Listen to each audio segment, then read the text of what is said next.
তৃণমূল কংগ্রেসের সাধারণ সম্পাদক তিনি একটা রেজুলেশনের কপি পাঠান 70 জনের এমএলএ সই করা। এই যে রেজুলেশনের কপি, এতে ব্লক লেটারে 10 জনের নাম লেখা আছে। ব্লক লেটারে তো হয় না, 2 জন এমএলএ মাননীয় ঋতব্রত বন্দ্যোপাধ্যায় এবং সন্দীপন সাহা,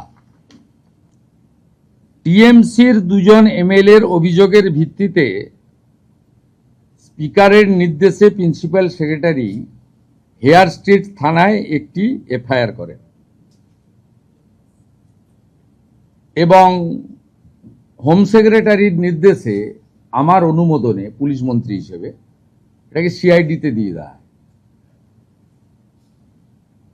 সিআইডি 13 জন এমএলএ কে ইনভেস্টিগেট করে with video photography and signature verification করার জন্য সরকারি লোককে সাথে নিয়ে, এদের মধ্যে 3 জন এমএলএ বাহারুল ইসলাম, অরূপ রায় এবং সুভাষিস দাস, তারা ভিডিওগ্রাফি এবং সিআইডিকে বলে সই আমাদের নয়। এর মধ্যে বাহারুল ইসলাম ক্যানিং পূর্ব, তিনি বলেন he was present at his residence and ভাঙড়।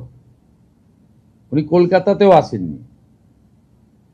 এদের যে হেরে যাওয়ার পরে চুরির অভ্যাস কাটেনি, যে স্ট্যাম্প ভেটারান চোর এরা,